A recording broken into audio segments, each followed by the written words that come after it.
26 जानेवारी प्रजासत्ताक दिनानिमित्त अथर्व युनिव्हर्सिटी मध्ये सर्व गुरुवर्य आणि आमचे मार्गदर्शक आदरणीय सुनील सर, माझे ज्येष्ठ बंधू नगरकर सर, सर्व मालवणी पोलीस स्टेशन, सन 1950 साली आपल्या देशाला संविधान लागू झालं तेव्हा आपण एक स्वतंत्र प्रजासत्ताक देश म्हणून उदयास आलो. लोकशाहीची मूळ तत्त्वे आपण स्वीकारली, त्याची पालन करणं ही प्रत्येकाची जबाबदारी आहे. लोकशाहीने आपल्याला बरेच काही दिलं आणि आपण लोकशाहीसाठी देऊ ही आपण सर्वांनी प्रार्थना करूया. आणि या कार्यक्रमाच्या ठिकाणी अथर्व युनिव्हर्सिटीने मला बोलवलं त्याबद्दल मी आदरणीय सुनील सरांचे धन्यवाद व्यक्त करतो आणि माझे वंदन विराम देतो. धन्यवाद. माझे सहकारी अधिकारी आव्हाड साहेब आणि इतर माझे सहकारी अधिकारी आणि अथर्व कॉलेजचे सर्व शिक्षकगण आणि विद्यार्थी गण, मी सर्वप्रथम आपला जो आपण 77वा जो प्रजासत्ताक दिन साजरा करत आहोत त्याची सर्वांना आपल्याला शुभेच्छा देतो. 26 जानेवारी 1950 ते 26 जानेवारी 1926 आपला प्रवास आहे. हा खरोखर एक गौरवशाली प्रवास आहे असं आपल्याला नक्कीच म्हणता येईल. ज्या देशामध्ये पूर्वी आपण सुई सुद्धा बनत नव्हती, आज आपण असं कुठलीच टेक्नॉलॉजी नाही किंवा कुठलंच असं क्षेत्र नाही ज्याच्यामध्ये आपण एक छाप सोडलेली आहे. ही सर्व आपली एक फार मोठी अचिव्हमेंट आहे, फार मोठा टप्पा आपण गाठलेला आहे. अजून पण आपल्याला मोठा टप्पा गाठायचा आहे. मी अथर्व कॉलेजची तुमची लॅब वगैरे ती पाहिलेली आहे, ती इतकी ॲडव्हान्स आहे की मी थक्क झालो होतो. ते टेक्नॉलॉजी तुमची जी आहे इथं, तर त्याबद्दल मला एक किस्सा आठवतो की 1993ला मी एकदम यंग ऑफिसर होतो, एखादी वर्ष ट्रेनिंग नंतर नोकरी झाली होती. मी ते गोंदिया जिल्ह्यामध्ये माझं नेमणूक होती. तिथं MSCIT कोर्स सगळ्या अधिकाऱ्यांना कंपल्सरी केला होता. तर काय कॉम्प्युटर म्हणजे आमचं काय कॉम्प्युटरशी काय संबंधच नव्हता तोपर्यंत. तर कॉम्प्युटर येणार. मुंबईवरून ते सेंट अँजेलिओ काय होते एक इन्स्टिट्यूट, तिकडून तर तो कॉम्प्युटर एस्टॅब्लिश केलं त्यांनी. आमच्या इथे 2 कॉम्प्युटर आणले ऑफिसला, SP ऑफिसला. आणि त्या SP ऑफिस केबिनला सुद्धा AC नव्हतं, त्या कॉम्प्युटरच्या रूमला AC होतं. आणि सगळ्यांनी आतमध्ये प्रवेश करताना चप्पल बूट काढून जसं मंदिरात प्रवेश करतात तसे प्रवेश करायचो आम्ही.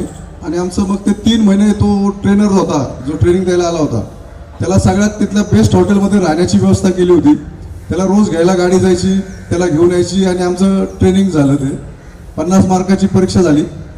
त्यातले जवळजवळ 100 पैकी 30 एक अधिकारी फेल झाले होते. म्हणजे त्यावेळेस सांगायची गोष्ट म्हणजे आज आपण इथं प्रत्येकाच्या हातामध्ये लॅपटॉप आहे, मोबाईलमध्ये कॉम्प्युटर आहे. तर जो प्रवास आपला जो झालेला आहे 1993ची मी घटना सांगतो ते आत्तापर्यंत, आता तर अगदी 7वी 8वीच्या मुलाच्या हातामध्ये सुद्धा आपण कॉम्प्युटर बघतो, तो इझिली हँडल करतो. तर हा जो फरक झालेला आहे ही आपली अचिव्हमेंट आहे.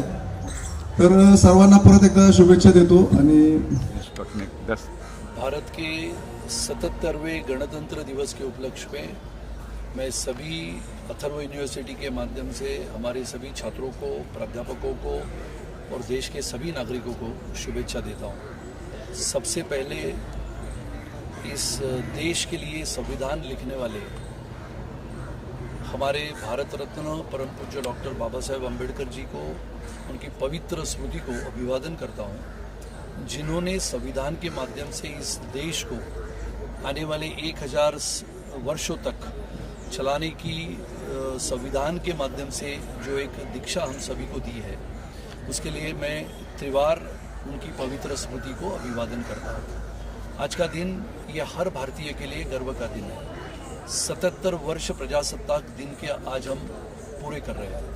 और प्रजासत्ताक दिन कहे, गणतंत्र दिवस कहे, हर भारतीयों के मन में ये गर्व का दिन होता है. जैसे हम स्वतंत्रता दिन मनाते हैं वैसे ही हम प्रजासत्ताक दिन मनाते हैं. प्रजासत्ताक दिन इसके लिए कहलाते हैं क्योंकि 26 जनवरी 1950 को जिस संविधान को परम पूज्य डॉक्टर बाबा साहेब अम्बेडकर जी ने लिखा था, वैसे 26 नवंबर 1949 को ये सबसे बड़ा संविधान हस्तलिखित पूरा हुआ और 26 जनवरी 1950 को इसको अमल में लाया गया और इसके लिए 77 वर्ष हुए।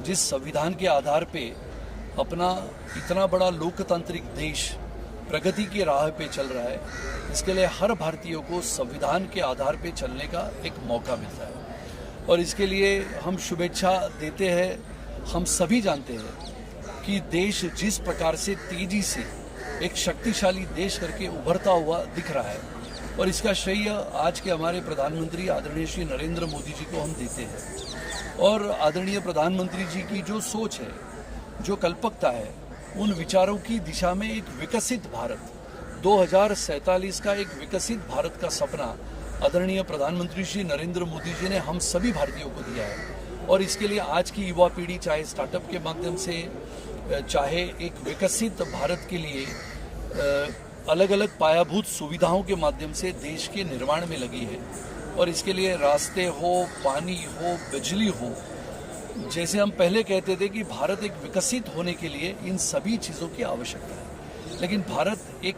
ताकतवर देश करके उभरता हुआ हम सभी को दिखता है और इसके लिए आने वाले समय में भारत निश्चित रूप से एक शक्तिशाली, गौरवशाली और वैभवशाली देश बने। यह आज के हमारे 77 वर्ष के गणतंत्र दिवस के उपलक्ष्य में हमारी सबकी एक वचन होगा, एक प्रतिज्ञा होगी कि हम इस देश के बागडोर में हमारा भी योगदान दें और भारत को वैभवशाली बनाएं। 10 लैपटॉप वितरण किए गए सर पुलिस वालों को। आज हमने अथर्व यूनिवर्सिटी के माध्यम से ये लगातार हमारा प्रयास रहता है कि देश विकसित हो रहा है, लेकिन देश की इस विकास की राह में हम भी कहीं ना कहीं जुड़े और इसके लिए लगातार पिछले 15 वर्षों से हम देश के कोने कोने में जाके हमारे शहीदों के प्रति और उनके परिवार के प्रति हम संवेदना जताते हैं। हमारे शहीदों को ये देश भुला न पाए, इसके लिए उसकी यादों में हम बहुत सारे कार्यक्रम करते हैं और देश एक देशभक्त नागरिकों का एक जज्बा बने, इसके लिए हम प्रयास करते हैं। वैसे ही मुंबई पुलिस जो मुंबई की सुरक्षा रखती है, वैसे तो हर राज्य की पुलिस अपने मेहनत से, परिश्रम से सुरक्षा देने का काम करती है। हमने हर 15 अगस्त और 26 जनवरी को मुंबई के महिला पुलिस को विशेष रूप से हम कंप्यूटर का वितरण करते हैं। साधारण मुंबई में 85-86 पुलिस स्टेशन है। हमने अभी तक 20 पुलिस स्टेशन में 20 महिलाओं को, आज हमने 10 पुलिस की महिलाओं को विशेष रूप से लैपटॉप का वितरण किया है। बचे हुए करीबन 65 पुलिस स्टेशन में भी आने वाले समय में अथर्व यूनिवर्सिटी कंप्यूटर का वितरण करेगा और भारत भर में जो हमारे शहीदों की बेटियां हैं उनको भी पढ़ाने का काम और उनके घरों तक लैपटॉप का वितरण का काम अथर्व यूनिवर्सिटी पिछले 10 वर्षों से लगातार कर रहे हैं और मुझे लगता है कि गुलामगिरी से, श्रृंखला से मुक्त कराने के लिए लाखों स्वतंत्र वीरों ने अपने बलिदान से इस आज़ादी को सींचा है और आज़ादी के पश्चात पिछले लगातार 70 वर्ष के ज़्यादा हमारे देश की ज़मीन को सुरक्षित रखने के लिए सैनिकों ने अपना बलिदान दिया है। इसके लिए सैनिकों की याद हमें सदैव तत्परता से आती रहेगी। उनका सम्मान हमारे दिलों में तिरंगा के साथ राज करता रहेगा। इसके लिए आप सभी को 77वीं गणतंत्र दिवस की मैं मनपूर्वक शुभेच्छा दूँ। कुछ संदेश देंगे सर देशवासियों को? हमारे भारतीय नागरिकों को यही संदेश देना चाहता हूँ, विशेष रूप से युवा पीढ़ी को, कि हम शिक्षा के माध्यम से इस देश में निश्चित रूप से एक शिक्षित युवा बने, लेकिन शिक्षित युवा बनने के बाद हमारे देश के प्रति एक संवेदना, एक सम्मान और देश के सैनिकों के प्रति एक सच्ची श्रद्धा अगर हम रखें तो आने वाला समय ये निश्चित रूप से हमारे देश के लिए एक गौरवशाली, वैभवशाली जो परंपरा थी, उस परंपरा को आगे लेके जाने का काम हमारा ये सशक्त युवक निश्चित रूप से करे और हमारा देश एक गौरवशाली इतिहास का देश बने, जो पूरे विश्व में क्रमांक 1 का देश बनाने का संकल्पना हमारे आदरणीय प्रधानमंत्री श्री नरेंद्र मोदी जी की है। उसे पूरा करने के लिए हर भारतीय थोड़ा थोड़ा काम करे, प्रामाणिकता से करे और देश को एक वैभवशाली और शक्तिशाली बनाए, यही इच्छा में जताते हुए पुनः एक बार आप सबको गणतंत्र दिवस की शुभेच्छा देता हूं। Thank you sir. तर भेटला आणि या प्रजासत्ताक दिवसाच्या सर्वप्रथम अथर्व युनिव्हर्सिटीचे आमदार माननीय आमदार साहेब सुनील राणे साहेब येथील शिक्षक स्टाफ व विद्यार्थी स्टाफ यांचे सर्वांचे आम्ही खूप मनापासून आभारी आहोत. मी वर्सोवा पोलीस स्टेशनवरून विद्या राहुल कावरे. हा जो लॅपटॉप वितरणाचा कार्यक्रम आयोजित केला आहे त्याच्या मागचा उद्देश, आज संगणकावर सगळं जग चाललंय बरोबर. कोरोनाच्या काळात संगणक होता म्हणूनच आपला देश चालला, बरोबर आहे. नाहीतर परिस्थिती खूप वाईट होती त्यावेळा. मग संगणकाचं ज्ञान होतं, संगणक होता म्हणून कुठल्याही विकासाच्या ह्याच्यात बऱ्यापैकी खंड नाही पडला असं मला म्हणायचं आहे.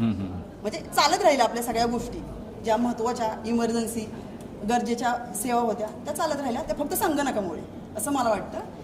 आणि आमदार राणे साहेबांनी इथल्या शिक्षक स्टाफ यांनी आमच्या पोलिसांसाठी जो हा एक छोटा कार्यक्रम म्हणजे गिफ्ट दिले, छोटं नावे म्हणता येणार, ह्याचे खरं तर खूप मोठं सहभाग आहे या कार्यक्रमात.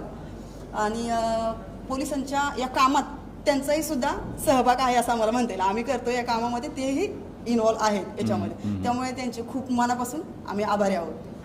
Thank you ma'am. मॅम तुम्ही बोलणार मॅम. सर्वप्रथम सगळ्यांना भारतीय प्रजासत्ताक दिनाच्या हार्दिक शुभेच्छा. आज आम्हाला इथे अथर्व युनिव्हर्सिटी आणि माननीय राणे सरांनी उपस्थित राहण्यासाठी आम्हाला बोलावलं, त्याबद्दल त्यांचे खूप खूप मनापासून आभार. आणि महिला सक्षमीकरण प्रोग्राम अंतर्गत त्यांनी जे पोलिसांना, महिला पोलिसांना खास करून जे लॅपटॉप वितरण केलं त्याच्याबद्दल मी त्यांचे खूप खूप आभारी आहे. धन्यवाद. थँक्यू. नाव सांगा नंतर. मी मोनिका तोरडे, गोरेगाव पोलीस ठाणे. आज जे अथर्व युनिव्हर्सिटीने आम्हाला बोलवलं एक होतकरू आणि महिला पोलीस शिपाई म्हणून, त्यांचं राणे सरांचं मी मनपूर्वक आभार मानते.